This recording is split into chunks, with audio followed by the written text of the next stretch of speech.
Good day.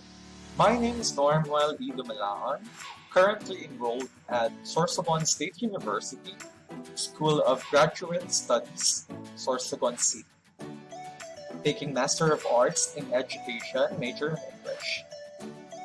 The title of my research is Communication Guilt, Exploring the Feelings of Speaking. Communication is considered a very essential activity of man in his everyday life. It can facilitate interaction among people as they live together. English as a tool for communication in the world promoted understanding among nations that engage in social, political, economic, and even in religious affairs. Through communication, people can express their thoughts, problems, affections, needs, and interests. Learners, on the other hand, generally commit errors in English communication and therefore fail to achieve native-like competence due to the persistence of errors such as in pronunciation. Educators have long recognized that the average Filipino learner's total facility in English as a foreign language is inadequate. This is evident according to Mata and Soriano in 1998 that a student's development in oral English communication does not meet the required use of correct grammar and appropriate vocabulary.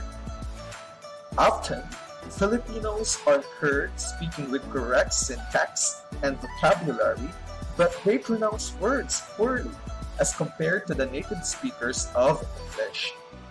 This is attributed to the fact that some learners are found inadequate in speaking in the English language with correct pronunciation, stress, rhythm, and most commonly in the enunciation and articulation of sounds.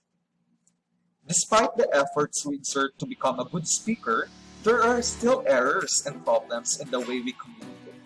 We still feel the need to find ways to remedy, or if not, to improve our English communication skills. Since English is a foreign language to Filipinos, they may encounter problems in pronouncing some words which sounds do not occur in their native language. As stressed by Rogers in 1960, and I quote, "Spoken English has become highly vernacularized because a non-native speaker of the language tends to carry over into the second language the characteristic of the language or dialect, also known as the mother tongue itself, which a person learned since birth." Many Filipinos do not really speak in the English language the way it should be spoken. It is then, from the aforementioned context, that the researcher had conceptualized the research problems focus on the communication guilt, particularly on the oral English language speaking difficulties of the grade 5 respondents. This study aims to first identify the differences among participants during oral reading fluency exercise in timed and untimed conditions. Second, to determine the emotional levels of the learner's communication skills in terms of their readiness, effect, and exercise through a checklist. And third, to determine the reading materials appropriate for the improvement of the learner's communication skills. Also, this study employed the descriptive survey method involving quantitative and qualitative research processes. With this method, the present study was able to conduct a case-to-case, one-on-one survey that identified the grade 5 pupils' oral reading fluency and how communication guilt affected language learning along with pronunciation or articulation, particularly along the following aspects. First, we have the pronunciation of vowel sounds. Second, we have the consonant sounds or the consonant clusters as used in words, in timed and untimed oral reading exercise. The output of the survey on oral reading fluency prompted the researcher to come up with the results needed to explore the feelings of speaking difficulties encountered by the respondents during and after reading. The participants of this study are grade 5 female pupils. The respondents are of the same age of 10 and with the same environmental context. However, the emotional level in oral reading fluency may vary based on how they pronounce the words. There are two sources of data for this study, the primary and the secondary sources. The primary sources were the two grade 5 pupils' diagnostic test in oral reading fluency, focused along pronunciation or articulation of vowel sounds and consonant sounds or consonant clusters used in words. The second source of the data were books on effective English communication, both written and oral, textbooks in Assessment of Learning 1 and 2, Reading AZ or the ROS Plus assessment, and information derived from the Internet World Wide Web. The Reading AZ standardized tests consisted of particular tasks regarding the application of skills in speaking, particularly in pronunciation or articulation of vowel sounds, and the consonant sounds or the consonant clusters used in words. These standardized tests identify the respondents' oral reading fluency in communication along with the aspects mentioned earlier. Thus, Reading AZ offers multiple types of digital and print assessments that allow teachers to evaluate student reading progress. More so, to get the emotional level of the participants, a checklist was given. The diagnostic test consisted of 196 words that each pupil had to read orally one at a time, and the researcher recorded the number of words correctly and incorrectly pronounced. Using the same tool, the respondents were asked to read orally with the expected pronunciation of words from the given reading text. Difficulties of the respondents along this aspect recorded. Oral English language communication guilt. Guilt in oral English language communication among the respondents were determined through Reading AZ along pronunciation, particularly of vowels and consonants. These are the difficulties in pronunciation. First, we have the pronunciation of vowels. The vowels are said to be sonorant, therefore they are all voiced. They are formed without any stoppage of the oral cavity or any constriction so narrow as to create vocal sounds. The shape of the cavity, since the pronunciation of the vowel depends on the result of the jaw height, tongue position or advancement, lip position, tension of the muscles of the speech tracts, and the length of vowel production. Here in Table 1 shows the vowel sounds commonly mispronounced by the respondents. The vowel sounds that the respondents commonly commit errors in pronouncing are as shown in Table 1. They found some difficulties to produce the sound, considering that they sometimes pronounce the vowel sounds interchangeably. On the other hand, the pronunciation of consonants. Other than the difficulty of the respondents to pronounce different vowel sounds, they also mispronounce some English consonant sounds, which are most often substituted by their Filipino consonant counterparts, like here, the B for B, the P for F, the T for TH or the soft TH, the FA, D for hard TH, the DO, C or the S for Z, and J for Ch.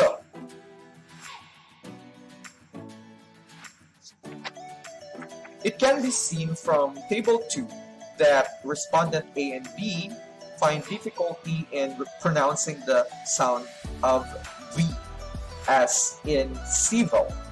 Instead, they pronounce words civil, respectively, during the individualized standardized test on reading fluency. The P sound is common in Filipino language or Sorsogon Bicol dialect in particular.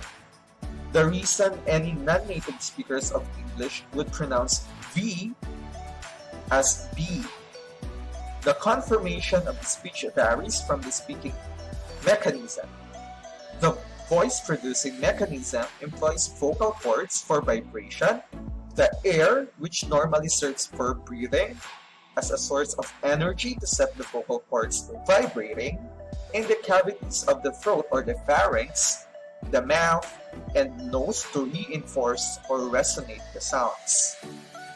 However, there are variations in pronunciation, and these are called dialect differences.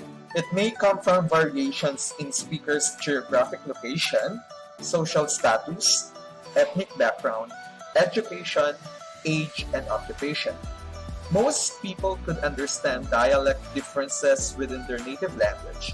However, people of different backgrounds may have difficulty understanding each other if their pronunciation differ too greatly. In the articulation of sounds, there are 4 deviations in speech may involve. First, we have the articulation, the way sounds is formed. Second, the rhythm, the time relationship between a word and words in a sentence. And next is voice, the sounds produced by the vibrating vocal folds and modified by the resonators and articulators. And the last one, we have the language usage, difficulty in comprehending speech of others or in projecting one's own ideas through the medium of speech. Let's come now to the communication guilt. Language guilt is an emotional state where the learners experience conflict at having done something that they believe they should not have done, or conversely, having not done something they believe they should have done. This can arise to a feeling state which does not go away easily and can be difficult to endure. Therefore, we have the communication guilt and fossilization. The fossilized pronunciation, the phenomenon whereby linguistic items, particularly erroneous ones, become permanent in the learner's interlanguage. That's according to Sealinker in 1972. If the learner is able to self-correct,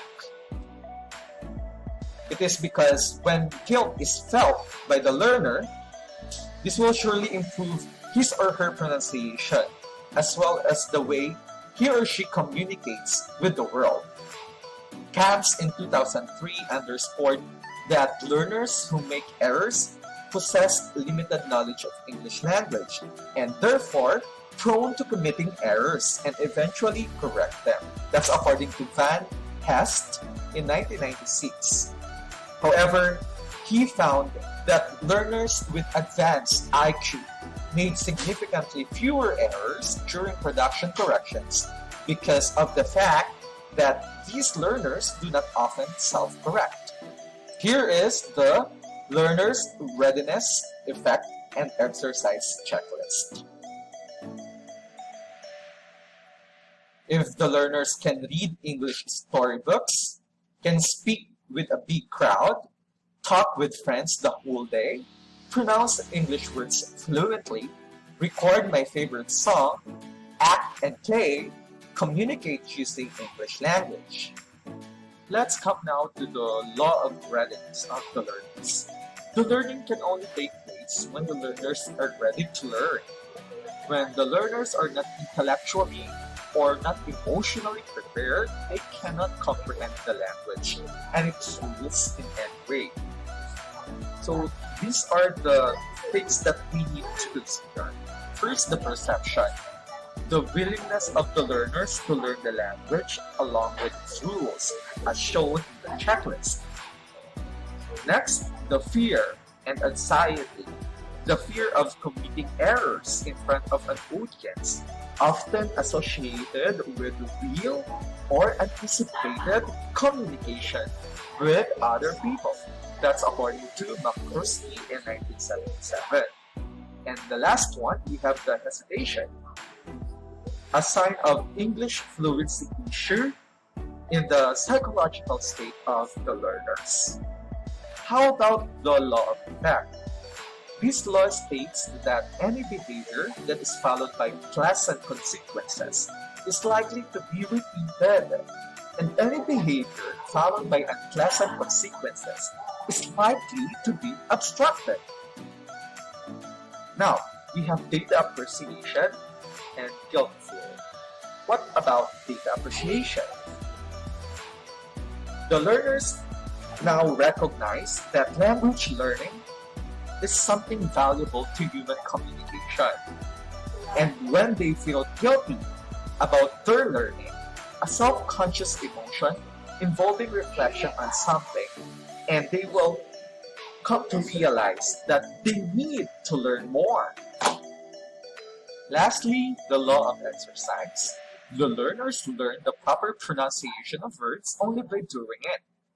So we have the learning and learning, relearning. The learners must always practice communicating with their peers. To practice articulation, pronunciation, or enunciation, there are 4 deviations in speech. First, the articulation, the way sound is formed. Second, the rhythm, the time relationship between a word and words in a sentence. Third, voice, the sounds produced by the vibrating vocal folds and modified by the resonators and articulators. And the last one is the language usage, the difficulty in comprehending speech of others or in projecting one's own ideas through the medium of speech. Considering the fact that the findings of the study had revealed that respondent A and respondent B found much difficulty in the oral fluency assessment, most particularly in the pronunciation, the researcher had conceived certain interventions that could somehow enhance the communication skills of 2 grade 5 pupils. First, we have the audio recording with correct pronunciation of English words.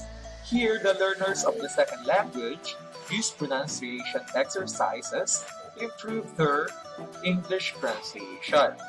These exercises primarily develop areas of pronunciation like the vowel sounds and consonant sounds used in words and phrases and say it aloud. Second, tongue twisters. To enunciate words properly with correct intonation and articulation of both vowel and consonant sounds. Third is modeling. This is according to Level Psycholinguistic Model in 1989. According to Level, speech production has 4 separate cognitive processes, namely conceptualization, utterance formulation, speech articulation, and lastly, self-monitoring, as discussed in the previous slides. Speaking in itself is a communicative activity that requires active involvement of both the sender and the receiver of utterances. And the last one, we have the immediate feedback. The learners receive corrections from the teacher through various mediums such as podcast, email, messenger, or the learning management system. This is to redirect and create new ideas to improve their language learning experience and also to avoid fossilized pronunciation in the process. Here is the Reading AZ or the ROS Reading Fluency Assessment tool that the researcher used in the study. My references. Thank you for listening and Diyos mabalas.